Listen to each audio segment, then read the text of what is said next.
murder case involving David Mish in Fremont, California, is a brutal crime that spanned nearly 4 decades, from the early days of the incident to Mish's conviction in 2025.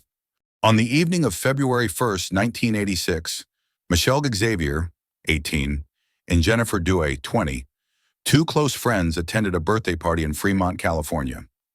After leaving the party around 10:15 p.m., they stopped by a 7-Eleven convenience store on Maury Avenue to grab some snacks. This was the last time they were seen alive.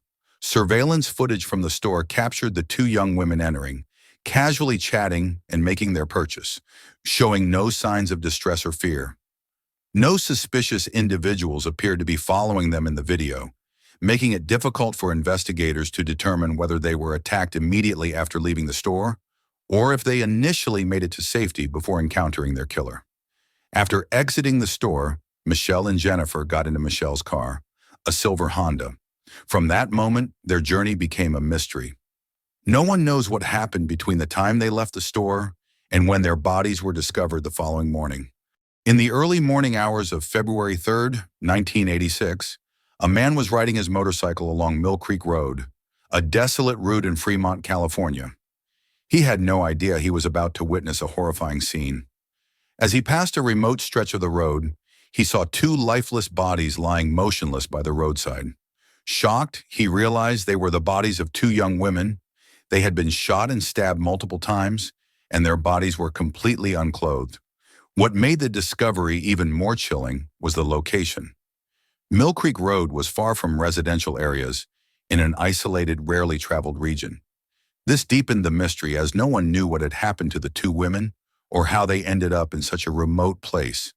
The two bodies lay still at the bottom of a small embankment, completely naked and covered in wounds. It was evident that they had been both shot and stabbed multiple times, indicating a brutal and intentional murder rather than a random attack. Investigators quickly sealed off the crime scene, marking key areas for evidence collection. Under the glow of their flashlights, disturbing details emerged. One victim had a gunshot wound through her chest, with dried blood streaking across her skin. The other had multiple stab wounds to her abdomen and neck, showcasing the extreme brutality of the killer. Forensic experts conducted an on-site examination to determine the time of death. Based on blood coagulation, body temperature, and rigor mortis, they concluded that the victims had been dead for 6 to 8 hours, meaning they were likely killed around midnight or early morning. The ground surrounding the bodies showed signs of disturbance. Long drag marks in the dirt suggested that the bodies had been moved and dumped down the embankment. Trampled grass and displaced soil indicated a possible struggle or a hurried disposal. Tire tracks were also found nearby, though it was unclear whether they were connected to the killer. The fact that the victims were found naked raised further suspicions about the murderer's motives. The crime scene did not resemble a typical robbery. The victims' jewelry, including rings, necklaces, and earrings, remained intact, with no signs of being forcibly removed. This led investigators to rule out robbery as a motive. Their wallets and car keys were also found, yet Michelle's Honda was missing. Police suspected that the killer might have used the car to transport the bodies or intentionally disposed of it elsewhere to mislead the investigation. A significant detail stood out. Both victims were nude, yet there were no clear signs of sexual assault. This puzzled investigators, as sexual assaults typically leave forensic evidence. However, in 1986, forensic technology was still limited. DNA testing had not yet advanced, making it difficult to confirm whether a sexual assault had occurred. Police could only rely on visual examinations and basic chemical tests for semen, but the results were inconclusive. Adding to the mystery, the victim's clothing was missing. In many homicide cases, killers leave behind at least some clothing, but in this case, not a single piece was found. Detectives proposed several theories. Had the killer taken the clothes to dispose of them, or was there another motive? Despite the lack of obvious defensive wounds, investigators could not rule out the possibility that the victims had been restrained or coerced. They might have been tied up or held at gunpoint before being murdered, even though no ropes or duct tape were found at the scene. The choice of such a remote location as Mill Creek Road also raised questions about how the killer had managed to control and transport the victims. Police suspected the possibility of multiple perpetrators or a killer who had a method of manipulating his victims. These unanswered questions complicated the case. With limited forensic evidence, police could only draw conclusions based on the crime scene. They remained uncertain about the killer's motive. Was this a sexually motivated crime, or was there another reason behind the murders? Authorities knew they were dealing with a complex case, and with the killer still at large, there was a real possibility that he could strike again. The disappearance of Michelle Xavier's Honda quickly became a focal point in the investigation. Detectives suspected that the killer had used the car to transport the victims' bodies to Mill Creek Road before discarding it elsewhere to erase evidence. This led them to expand their search beyond the crime scene to the surrounding areas. At the scene, police discovered tire tracks in the dirt, suggesting that a vehicle had stopped or turned around. The track size closely matched Michelle's Honda, but due to the terrain and weather conditions, the impressions were faint and could not be confirmed with certainty. Investigators suspected that the killer might have erased some evidence or even deliberately created false tracks to mislead the investigation. Besides the tire marks, multiple footprints were scattered around the area. The varying sizes and patterns suggested that more than one person had been present. Some prints were deep, possibly from someone dragging or carrying a heavy load, while others were smaller, possibly belonging to the victims. Forensic experts documented and analyzed the footprints, but without comparison samples, identifying their owners was challenging. These findings hinted at the possibility of multiple perpetrators. If a single person had carried out the crime, it would have been extremely difficult to subdue two victims, transport their bodies, and dispose of the vehicle without attracting attention. If multiple individuals were involved, they could have coordinated the attack more efficiently while leaving fewer mistakes. This also raised questions about the relationship between the victims and their killers. Was this a random attack, or had it been carefully planned? To locate Michelle's missing car, police alerted gas stations, parking lots, and remote areas, while also issuing media announcements. However, the car had seemingly vanished without a trace, making the investigation even more challenging. With little progress in the case, detectives shifted their focus to other leads, hoping that advancements in forensic technology would one day help them identify the murderer. Shortly after the case was made public, the Fremont police launched a large-scale investigation, mobilizing experienced detectives. Their top priority was to reconstruct the final hours of Michelle Xavier and Jennifer Dewey. Investigators quickly determined that the two had left a birthday party on the night of February 1st, 1986, and stopped at a 7-Eleven convenience store around 10:15 p.m. This was the last time they were seen alive. The police focused on uncovering every connection the victims had: friends, family, co-workers, and acquaintances. Both families confirmed that the women had no known enemies or significant conflicts with anyone. They were young, sociable, and had no criminal records or suspicious behavior that would make them targets. This made it difficult to establish a motive for the crime. Dozens of interviews were conducted with party attendees to determine whether anyone saw Michelle and Jennifer leaving with someone. However, no one could recall exactly when they left or whether they were accompanied by anyone. People only remembered them chatting and laughing before they left, but no one saw them get into a car with a suspicious individual. This led to two possible scenarios. They were either followed after leaving the party or met with someone they knew, but whose identity remained unknown. Police also visited the 7-Eleven, the last place the victims were seen. Surveillance footage showed them inside the store, making their purchase without any signs of distress.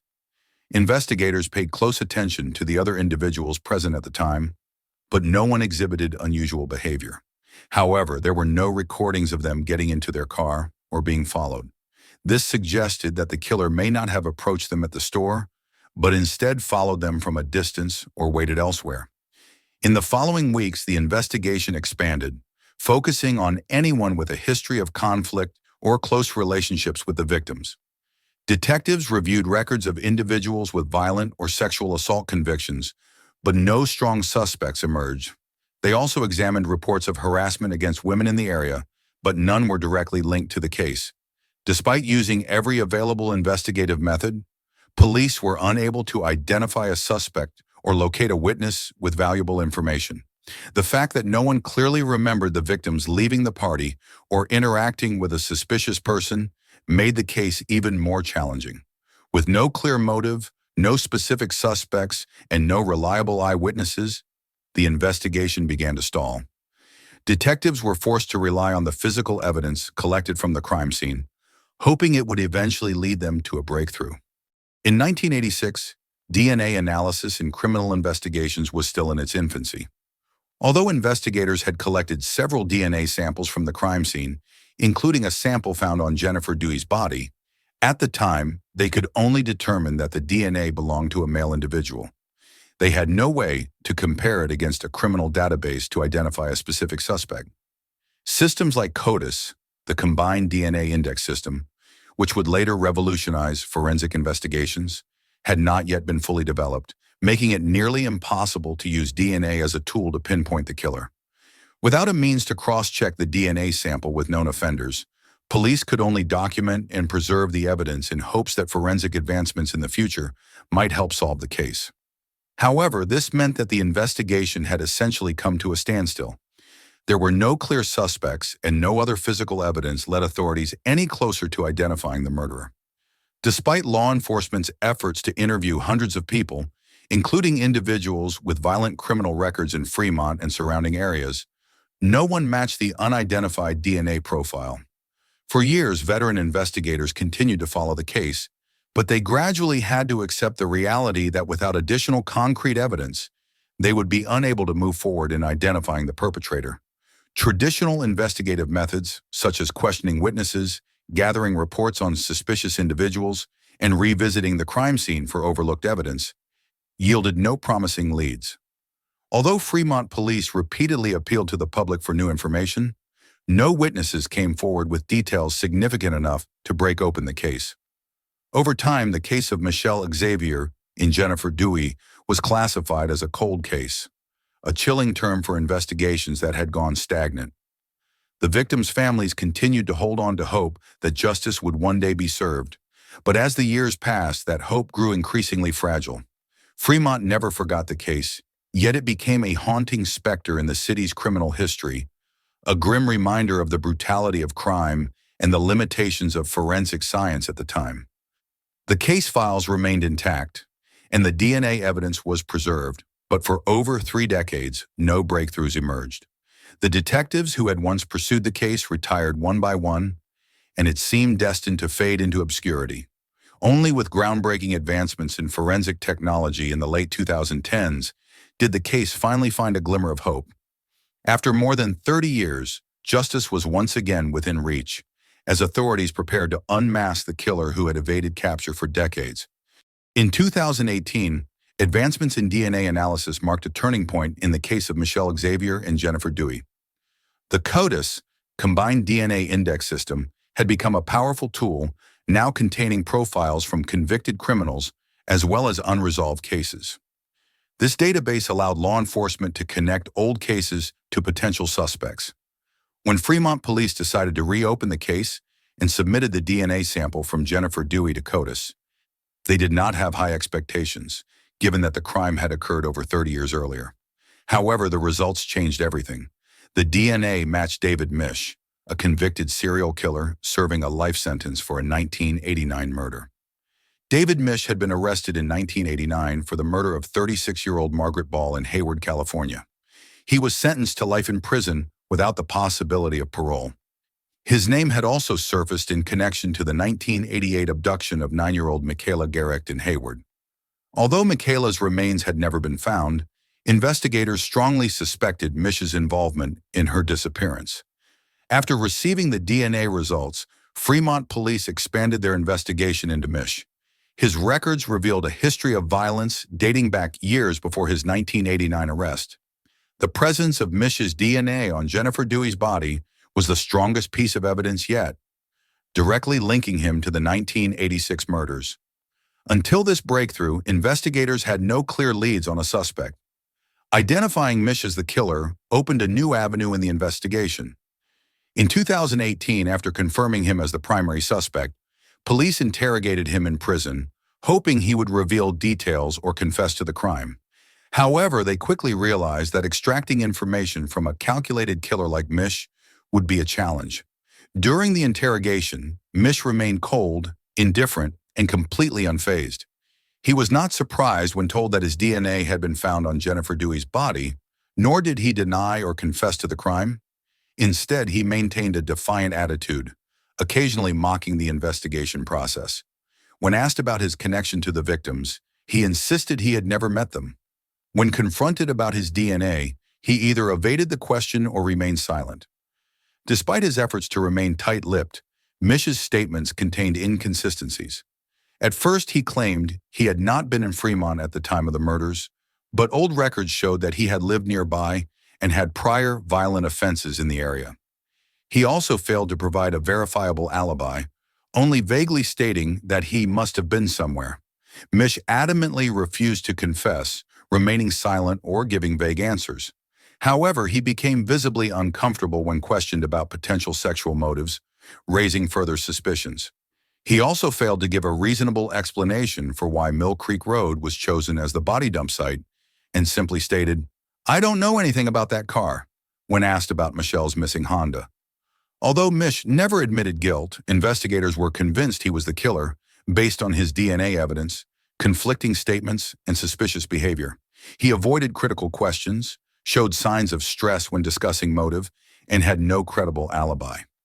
Following the interrogation, prosecutors decided to charge Mish with 2 counts of first-degree murder.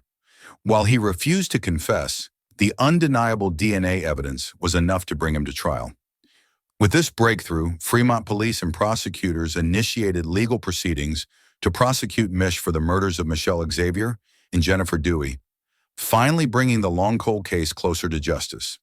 After DNA evidence identified David Mish as the killer of Michelle Xavier and Jennifer Dewey, he was charged with first-degree murder in 2020. While this was a major breakthrough after more than 30 years, the trial process was slow. The legal system required extensive procedures, including gathering additional evidence, verifying old records, and questioning witnesses and experts. These steps took 4 years, leading to multiple trial delays. At trial, prosecutors focused on the DNA evidence, the most crucial piece of proof. Forensic experts testified that the DNA found on Jennifer Dewey matched Mish's DNA with 100% certainty, ruling out any possibility of coincidence. Police also presented circumstantial evidence, including Mish's prior offenses and history of violent attacks. However, Mish's defense attorneys argued that evidence could have been lost or degraded over time. They questioned whether the presence of Mish's DNA alone was enough to prove he was the killer, attempting to create reasonable doubt. The victims' families attended the trial, delivering emotional testimonies about their nearly 40-year-long pain. Jennifer Dewey's mother addressed the court. "We have waited 38 years for justice. We want the man who stole her life to be held accountable until his last breath." Her words had a powerful impact on the jury. In December 2024, Mish was found guilty and sentenced to 2 consecutive terms of 25 years to life. January 21st, 2025. During the final hearing, as the families of Michelle Xavier and Jennifer Dewey read their victim impact statements, David Mish suddenly broke into loud singing, disrupting the somber moment and bringing a shocking end to the 39-year pursuit of justice. His disturbing, twisted singing seemed to mock the family's pain, creating unbearable tension in the courtroom. Some witnesses described it as a calculated display of power, meant to exert one last act of control over his victims' loved ones. The families were deeply shaken. Some broke down in tears while others seethed with anger. Despite police intervention, Mish continued singing, forcing officers to physically restrain him and remove him from the courtroom. As he was dragged away, he laughed and smirked defiantly, making one final taunt to those who had fought for justice for decades. Chief Prosecutor Royal Roberts condemned Mish's behavior, calling it disgusting and inhumane. David Mish is not just a murderer, he is a man with absolutely no remorse. His actions today were the final proof of that. He offered words of encouragement to the victims' families, assuring them that justice had prevailed. Despite the painful conclusion, the victims' families found solace in knowing that Mish would never walk free again. One family member stated, "He can laugh, he can sing, but he will never escape his punishment." The court's final verdict and public condemnation ensured that the truth could not be erased. The relentless dedication of detectives, prosecutors, and the victims' families had finally secured justice for Michelle Xavier and Jennifer Dewey. However, many questions lingered. Did Mish have an accomplice? What was his true motive? What exactly happened on the night of February 1st, 1986? Although justice was served, some answers may never be found.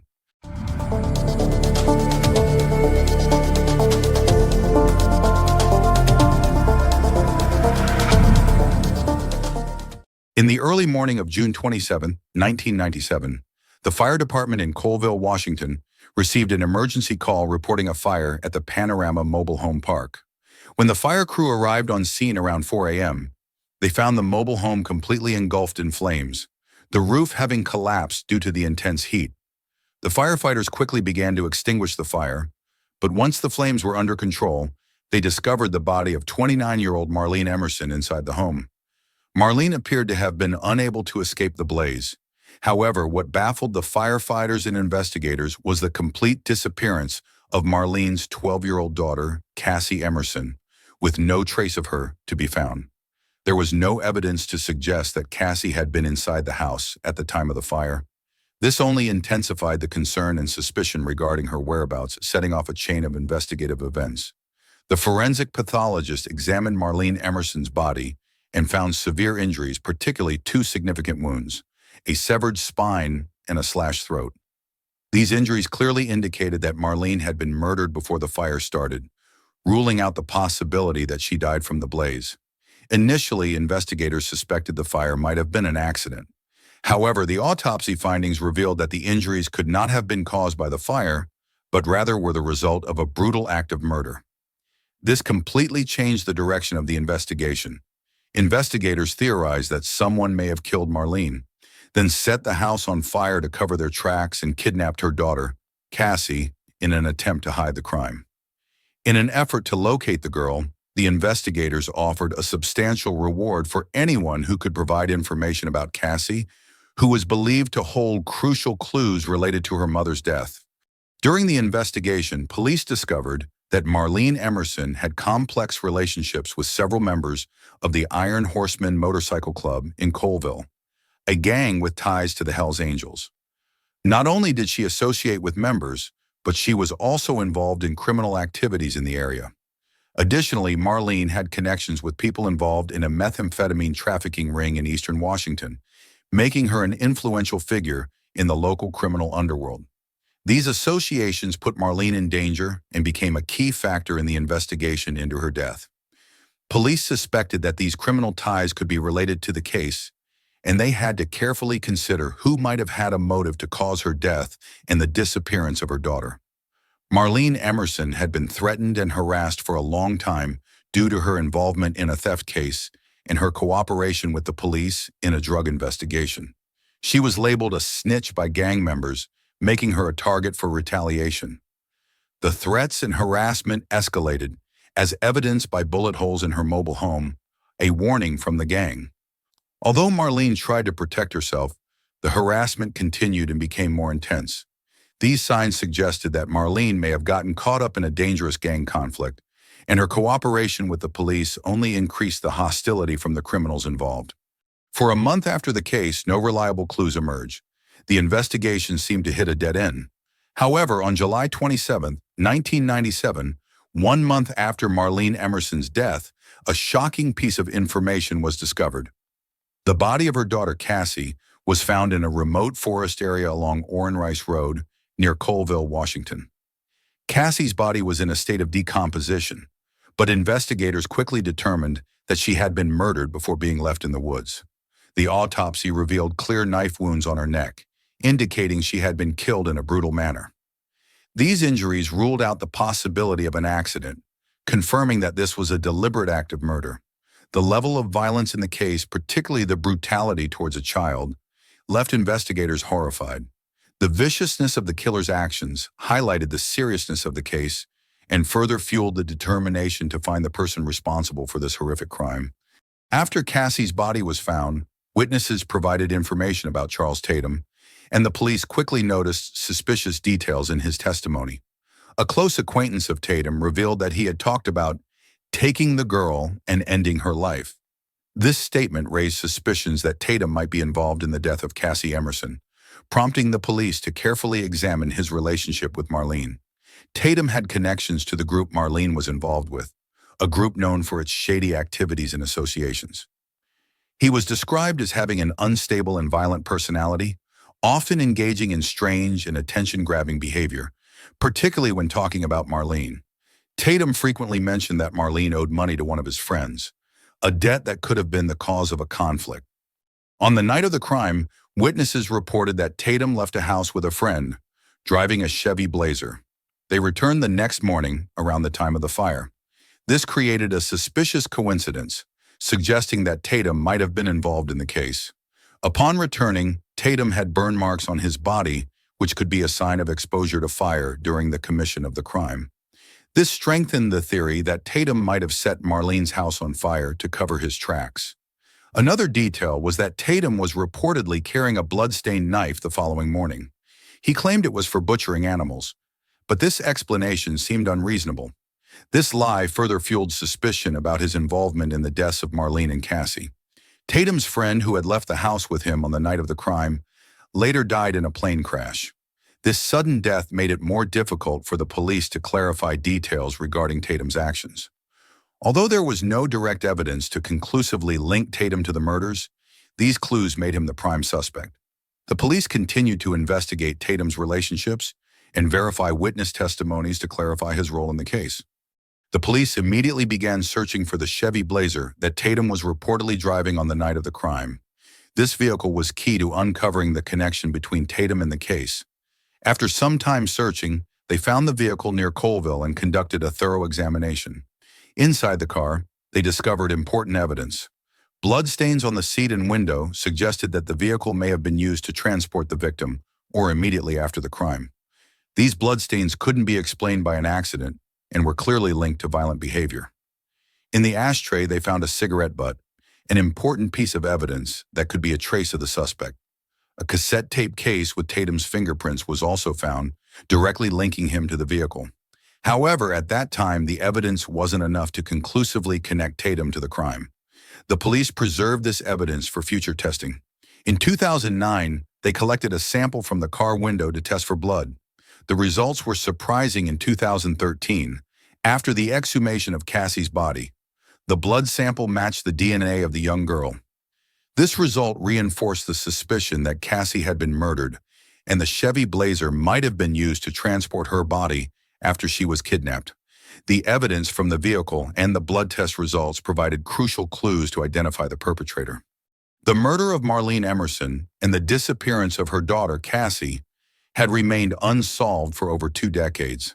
This was due to limitations in technology and the fear witnesses had of retaliation. Many people who knew something were hesitant to speak out, fearing revenge from those involved, particularly violent individuals. This caused the case to remain in the shadows despite the presence of important evidence, which remained unresolved for more than 20 years.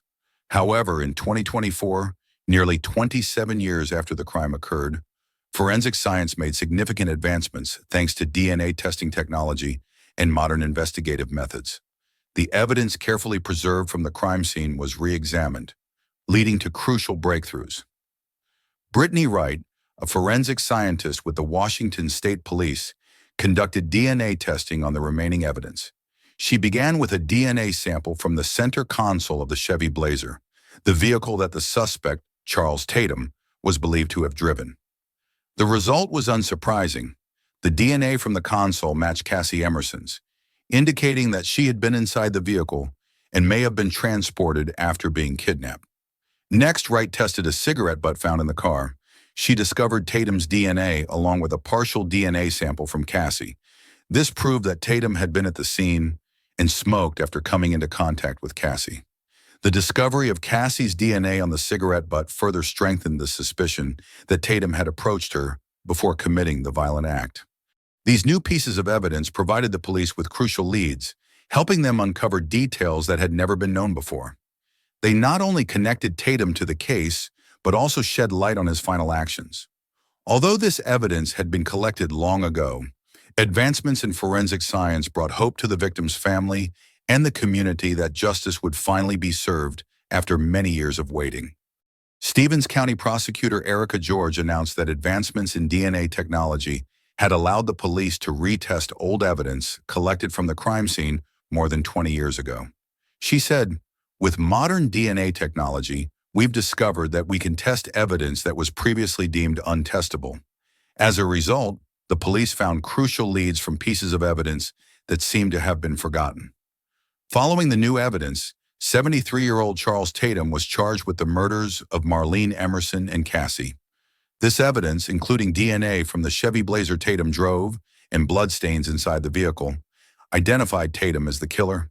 The prosecutor requested Tatom's detention, emphasizing that he had a violent history and posed a danger to the community. In an email sent to authorities, Prosecutor Erica George wrote, "The defendant never thought he would be charged or arrested for these crimes. Now he may die in prison if convicted, and he will fully understand all the evidence against him, along with witness testimony." She also emphasized that Tatom could face a life sentence without the possibility of parole. In an official statement, George expressed her gratitude to the investigators who had spent over 2 decades working to solve the case. "I am grateful to those who dedicated their careers to finding the person responsible for Marlene and Cassie's deaths. The Stevens County Prosecutor's Office is committed to prosecuting violent crime and seeking justice for victims and their families," George said. "Justice for Marlene and Cassie is finally within reach, thanks to advancements in forensic science and the persistence of investigators and prosecutors. This is a victory for the victims' families and a reminder of the importance of never giving up in the fight against crime, no matter how much time passes."